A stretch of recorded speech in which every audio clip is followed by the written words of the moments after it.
하나님의 크신 사랑과 평강이 오늘 여러분의 삶에 강물처럼 흘러넘치기를 간절히 기도합니다. 우리는 종종 우리 자신도 모르는 사이에 스스로를 무너뜨리는 말을 하곤 합니다. 어쩌면 오늘 이 이야기는 바로 당신의 삶을 변화시킬 하나님의 음성일지도 모릅니다. 이 귀한 말씀을 더 많은 영혼과 나누는 일에 동참해 주시겠어요? 잠시 시간을 내어 구독과 좋아요를 눌러주시면 하나님의 은혜가 필요한 더 많은 분들에게 이 메시지가 전달될 수 있습니다. 여러분의 이 작은 섬김이 누군가의 삶에는 큰 위로와 희망이 될 것입니다. 여러분의 삶에도 동일한 축복이 임하기를 소망합니다. 우리가 저지를 수 있는 가장 최악의 일 중 하나는 바로 우리 자신에 대해 부정적이고 폄하하는 말을 하는 것입니다. 기억하십시오. 사탄은 이미 우리를 대적하고 있습니다. 우리가 그 어둠의 속삭임에 동의할 필요는 없습니다. 우리가 해야 할 일은 전능하신 하나님과 뜻을 같이 하는 것입니다. 그 시작은 하나님께서 당신에 대해 말씀하신 것을 당신의 입으로 고백하는 것입니다. 나는 하나님의 자녀다. 나는 용서받았다. 나는 새롭게 되었다. 이렇게 선포할 때 우리의 굳어진 마음이 새롭게 되기 시작합니다. 그리고 얼마 지나지 않아 우리는 정말로 하나님께서 말씀하신 그대로의 존재가 되었음을 믿게 됩니다. 우리가 그것을 믿는 순간 사탄은 더 이상 우리 앞에서 힘을 쓸 수 없습니다. 왜냐하면 믿음은 삶의 열매를 맺게 하기 때문입니다. 예수님께서는 다른 사람이 자신을 어떻게 평가하는지에 대해 크게 개의치 않으셨습니다. 사람들이 수군거릴 때 그분은 그들과 논쟁하며 당신들은 나에 대해 틀렸소. 나는 선한 사람이요 라고 설득하려 하지 않으셨습니다. 그저 당신이 생각하는 대로 라고 말씀하실 뿐이었습니다. 왜일까요? 예수님은 자신이 누구인지 정확히 알고 계셨기 때문입니다. 우리도 마찬가지입니다. 우리가 하나님 안에서 누구인지 하나님과의 관계가 올바르다는 것을 진정으로 안다면 세상이 우리에 대해 무슨 말을 하든 밤잠을 설치며 괴로워할 필요가 없습니다. 때로는 우리 자신의 말을 가만히 들어보는 것만으로도 스스로에 대해 많은 것을 배울 수 있습니다. 선한 사람은 그 마음에 쌓은 선에서 선한 것을 내고 악한 사람은 그 쌓은 악에서 악한 것을 낸다고 했습니다. 우리의 말이 곧 우리 마음의 창고에 무엇이 가득한지를 보여주는 것입니다. 야고보서 3장 2절은 이렇게 말씀합니다. 만일 누구든지 말에 실수가 없는 자라면 곧 온전한 사람이라. 능히 온 몸도 굴레 씌우리라. 이 말씀은 실로 놀랍습니다. 우리가 우리의 입, 즉 혀를 제어할 수 있다면 우리 삶의 모든 다른 부분도 통제할 수 있다는 의미입니다. 혹시 여러분 중에는 입으로 들어가는 것을 통제하기 위해 예를 들어 다이어트를 위해 무척 애쓰는 분들이 계실지 모릅니다. 하지만 어쩌면 그보다 먼저 입에서 나오는 것을 통제하려 노력하는 것이 더 나은 방법일 수 있습니다. 성경은 말씀합니다. 입으로 들어가는 것이 사람을 더럽게 하는 것이 아니라 입에서 나오는 그것이 사람을 더럽게 하는 것이니라. 예를 들어 보겠습니다. 혹시 단 음식에 유독 약한 분이 계십니까? 나는 단 걸 너무 좋아해. 설탕 중독이야. 과자 한 조각을 먹으면 한 봉지를 다 먹어야 직성이 풀려. 와 같은 말을 일주일에 수십 번씩 반복하지 마십시오. 그런 말을 할 때마다 당신은 그 문제가 당신의 삶에 계속 머물도록 스스로 확신시키는 셔터를 내리는 것과 같습니다. 대신 이렇게 말해야 합니다. 설탕이든 숟가락이 입으로 향하는 그 순간에라도 이렇게 선포하십시오. 나는 설탕에 중독되지 않았다. 나는 단 것을 탐하지 않는다. 나에게는 절제력이 있다. 나의 식욕은 훈련되었다. 어떤 분은 이렇게 반문할지 모릅니다. 하지만 그건 사실인걸요. 저는 정말 그래요. 네, 그것은 당신의 삶에 나타난 사실일 수는 있습니다. 하지만 사실보다 더 위대한 진리가 있습니다. 그 진리는 바로 하나님의 말씀입니다. 그리고 하나님의 말씀은 아들이 자유롭게 한 자는 참으로 자유로울 것이라고 선포합니다. 그러니 더 이상 나는 이것에 중독됐어, 나는 어쩔 수 없어 라고 말하지 마십시오. 특히 나는 절제력이라고는 눈꼽만큼도 없어 라는 말은 절대 하지 마십시오. 당신이 이 세상에서 가장 게으른 사람이라 할지라도 오늘부터 이렇게 말하기 시작하십시오. 나는 절제와 훈련의 사람이다. 나는 나 자신을 통제할 수 있다. 제 이야기를 잠시 해드리겠습니다. 저는 9살 때부터 담배를 피우기 시작했습니다. 동네 형들과 어울리며 자연스럽게 배우게 되었죠. 35즈음까지 담배를 피웠습니다.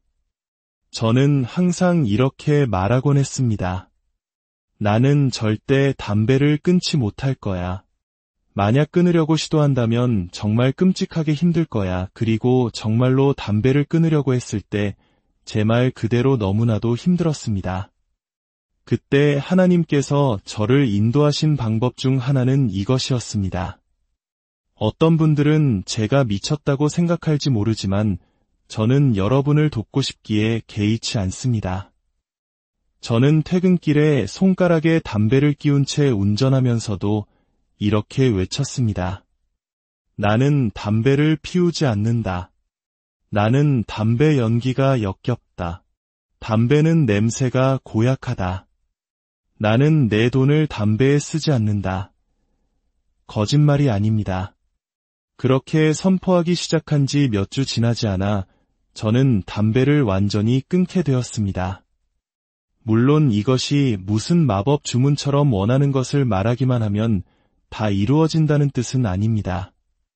하지만 제가 말씀드리고 싶은 것은 만약 당신이 어떤 행동을 멈추고 싶다면 그것을 절대 멈출 수 없는 것처럼 말하는 것부터 멈춰야 한다는 것입니다. 우리 자신에 대해 나쁜 말을 하는 분들이 얼마나 많습니까? 스스로에 대해 부정적이고 폄하하는 말을 하는 것만큼 우리 영혼에 해로운 것은 없습니다. 사탄은 이미 우리를 대적하고 있는데 우리가 그의 말에 동의하며 스스로를 공격할 필요는 없습니다. 우리가 해야 할 일은 하나님의 말씀에 동의하는 것입니다. 아모스 3장 3절은 두 사람이 뜻이 같지 않은데 어찌 동행하겠으며 라고 말씀합니다. 오늘 제가 여러분께 전하고 싶은 메시지는 이것입니다. 당신의 감정과 생각에서 나오는 말을 그만하고 당신의 대화를 하나님의 말씀과 일치시키십시오. 그러면 당신의 삶에 변화가 일어나는 것을 보게 될 것입니다. 하룻밤 사이에 일어나지는 않을 수도 있습니다. 하지만 당신이 하는 말은 당신의 귀를 통해 당신의 영으로 곧장 들어갑니다. 잠시 후에 보여드릴 성경 구절은 우리가 우리의 말을 먹는다고 말합니다. 그렇습니다. 우리는 실제로 우리의 말을 먹습니다. 당신의 말은 다른 누구의 말보다 당신 자신에게 가장 큰 영향을 미칩니다. 하나님의 말씀을 매일 소리내어 고백하지 않고 지나가는 날이 단 하루도 없습니다. 저는 매일 이렇게 고백합니다. 나는 그리스도를 통해 유롭게 된 하나님의 의다. 나는 그리스도 안에서 새로운 피조물이다. 이전 것은 지나갔으니 보라, 모든 것이 새롭게 되었도다. 제가 왜 이 말을 계속할까요? 저는 과거에 아버지에게 당했던 학대 때문에 수년 동안 깊은 죄책감과 정죄감에 시달렸습니다. 스스로를 쓸모없는 존재라고 여겼습니다. 그리스도를 통해 하나님과 올바른 관계를 맺게 되었다는 것을 믿기까지는 정말 힘겨운 싸움이었습니다. 그리고 그 진리를 깨달은 후 저는 절대로 그것을 잃지 않겠다고 결심했습니다. 그래서 계속해서 제 마음을 새롭게 하는 것입니다. 그리스도 안에 있는 자에게는 결코 정죄함이 없나니 하나님은 나를 사랑하신다. 나는 그분의 자녀다. 나는 용납되었다. 그분은 나를 기뻐하신다. 네, 하나님은 당신을 기뻐하십니다. 당신의 모든 행동을 기뻐하지는 않으실지라도 당신이라는 존재 자체를 기뻐하십니다. 나는 멍청해, 나는 뚱뚱해, 나는 못생겼어, 나는 아무것도 제대로 못해 와 같은 말들을 멈추십시오. 당신의 입으로 스스로에 대해 부정적인 말을 하지 마십시오. 대신 하나님께서 당신에 대해 말씀하시는 것을 말하십시오. 그러면 오래지 않아 당신의 삶에서 그 열매를 보게 될 것입니다. 당신의 마음이 새로워지고 자신을 향한 태도가 완전히 바뀔 것입니다. 에스겔 37장에는 마른 뼈 골짜기에 대한 환상이 나옵니다. 주님의 영이 선지자 에스겔을 데리고 골짜기 가운데 두셨는데 그곳에는 아주 마른 뼈들이 가득했습니다. 상상해 보십시오. 죽음과 절망, 아무런 희망도 보이지 않는 광경입니다. 하나님께서 물으십니다. 인자야, 이 뼈들이 능히 살 수 있겠느냐? 에스겔은 대답합니다. 주 여호와여, 주께서 아시나이다. 바로 그때 하나님께서 명령하십니다. 너는 이 모든 뼈에게 대언하여 이르기를 너희 마른 뼈들아, 여호와의 말씀을 들을지어다. 이것은 단순히 오래전 이야기가 아닙니다.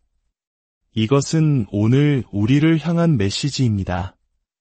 오, 너 죽고 마른 뼈들아, 너 비참하고 황폐한 삶아, 너 텅 빈 은행 계좌야, 주님의 말씀을 들을지어다.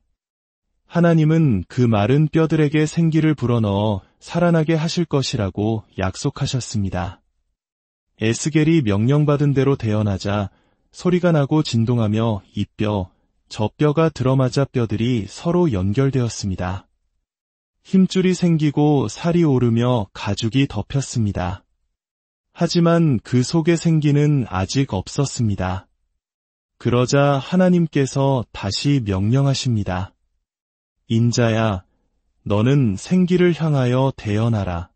생기에게 대언하여 이르기를 주 여호와께서 이같이 말씀하시기를 생기야, 사방에서부터 와서 이 죽음을 당한 자에게 불어서 살아나게 하라 하셨다 하라. 에스겔이 그 명령대로 대언하였더니 생기가 그들에게 들어가매 그들이 곧 살아나서 일어나 서는데 극히 큰 군대더라.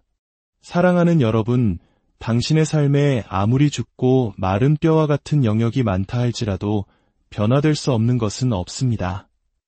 하나님의 말씀은 당신의 현실보다 위대합니다. 그 진리를 붙잡고 계속해서 선포하십시오. 사탄이 잠잠해질 때까지 계속하십시오. 예수님은 우리가 생명을 얻고 더 풍성히 얻게 하시려고 오셨습니다. 요한복음 10장 10절의 말씀처럼 나는 내 삶을 즐길 수 있고 즐길 것입니다. 만약 당신이 당신 자신을 위해 싸우지 않는다면 다른 누구도 당신을 위해 싸워주지 않을 것입니다. 예레미야서에서 하나님은 예레미야에게 말씀하셨습니다. 내가 너를 모태에 짓기 전에 너를 알았고 내가 배에서 나오기 전에 너를 성별하였고 너를 여러 나라의 선지자로 세웠노라. 하지만 예레미야는 대답했습니다. 슬프도소이다. 주 여호와여 보소서, 나는 아이라 말할 줄을 알지 못하나이다. 하나님께서는 그에게 너는 아이라 말하지 말라고 하셨습니다. 하나님은 예레미야의 삶을 위한 위대한 계획을 가지고 계셨지만 그는 자신의 부정적인 말로 그 계획을 망칠 뻔했습니다. 다른 사람이 하는 말, 사탄이 하는 말을 하지 마십시오. 심지어 당신이 생각하는 것조차 말해서는 안 될 때가 많습니다. 중요한 것은 하나님께서 어떻게 생각하시고 무엇을 말씀하시는가입니다. 하나님은 말씀하십니다. 너는 사랑받는 자다. 너는 특별하다. 너는 용납되었다. 너는 기름 부음 받았다. 너는 능력이 있다. 너에게는 위대한 미래가 있다. 당신의 입을 하나님과 일치시키십시오. 말에는 영적인 영역에서 힘이 있습니다. 절제와 훈련은 하나님께서 우리에게 주신 좋은 친구입니다. 절제는 성령의 열매이며 그 목록의 마지막에 있습니다. 성령의 모든 열매는 사랑에서 나오지만 그 모든 것을 제자리에 붙들어주는 것이 바로 절제입니다. 저는 훈련되지 않았어요. 저는 저를 통제할 수 없어요. 라고 말하는 것을 멈추십시오. 그것은 절대 사실이 아닙니다. 하나님께서 당신이 가졌다고 말씀하신 것을 입으로 고백하는 것부터 시작하십시오. 그러면 당신의 마음이 새로워지고 얼마 지나지 않아 당신이 실제로 그것을 가졌다고 믿기 시작할 것입니다. 그리고 당신이 믿는 순간 사탄은 길을 비켜야 할 것입니다. 왜냐하면 당신은 그 열매를 맺기 시작할 것이기 때문입니다. 우리의 삶은 하나님과의 동역 관계입니다. 하나님께서는 우리에게 생명과 경건에 속한 모든 것을 그의 신적인 능력으로 주셨습니다. 하지만 우리는 그것을 믿고 순종하며 행해야 할 책임이 있습니다. 하나님께서는 우리를 탁월한 백성으로 부르셨습니다. 언제나 최선을 다하고 약속을 지키며 작은 일에 충성하는 사람들 말입니다. 성령께서 당신의 마음에 작은 속삭임을 주실 때, 예를 들어 매장에서 옷을 구경하다가 바닥에 떨어진 옷을 보고 그냥 지나치려 할 때 저것을 집어라 하는 마음을 주실 때 순종하십시오. 그 작은 순종 하나하나가 하나님께서 당신의 길에 예비하신 축복의 문을 여는 열쇠가 됩니다. 사랑은 그리스도인의 삶의 본질입니다. 하지만 여기서 말하는 사랑은 우리가 흔히 생각하는 감정적인 사랑이 아닙니다. 성경이 말하는 사랑, 곧 아가페 사랑은 감정을 넘어선 선택이며 행동입니다. 그것은 하나님께서 우리를 사랑하시는 신적인 사랑입니다. 그리고 성경은 그 하나님의 사랑이 성령으로 말미암아 우리 마음에 부은 바 되었다고 말씀합니다. 우리 안에 이미 그 사랑이 있다는 뜻입니다. 제가 저의 부모님을 용서하고 돌봐드렸던 것처럼 그것은 감정적으로 원해서 한 일이 아니었습니다. 하지만 그것이 옳은 일이었기에 순종했습니다. 그리고 그 순종을 통해 제 아버지는 구원을 받으셨고 저 자신은 더 깊은 치유와 자유를 경험했습니다. 여러분의 원수가 굶주리거든 먹이고 목마르거든 마시게 하십시오. 그리함으로 당신이 숯불을 그 머리에 쌓아 놓으리라고 성경은 말씀합니다. 이 숯불은 복수가 아니라 강팍한 마음을 녹이는 사랑의 불입니다. 악에게 지지 말고 선으로 악을 이기십시오. 날마다 아침에 옷을 입듯 우리는 영적인 옷을 입어야 합니다. 분노, 시기, 이기심과 같은 낡은 옷을 벗어버리고 긍휼과 자비와 겸손과 온유와 오래 참음의 새 옷을 입으십시오. 그리고 이 모든 것 위에 사랑을 더하십시오. 사랑은 온전하게 매는 띠입니다. 매일 아침 거울을 보며 당신의 영적인 옷차림을 점검하십시오. 오늘 나는 사랑의 옷을 입었는가? 사랑하는 여러분, 이 세상의 문제에 대한 해답은 바로 이 아가페 사랑에 있습니다. 하나님께서 우리에게 명하신 단 하나의 새 계명, 내가 너희를 사랑한 것 같이 너희도 서로 사랑하라는 이 말씀을 마음에 새기십시오. 우리가 먼저 그 사랑을 실천할 때 이 어두운 세상은 우리를 통해 하나님의 빛을 보게 될 것입니다. 사랑의 하나님 아버지, 오늘 우리에게 주신 귀한 말씀에 감사드립니다.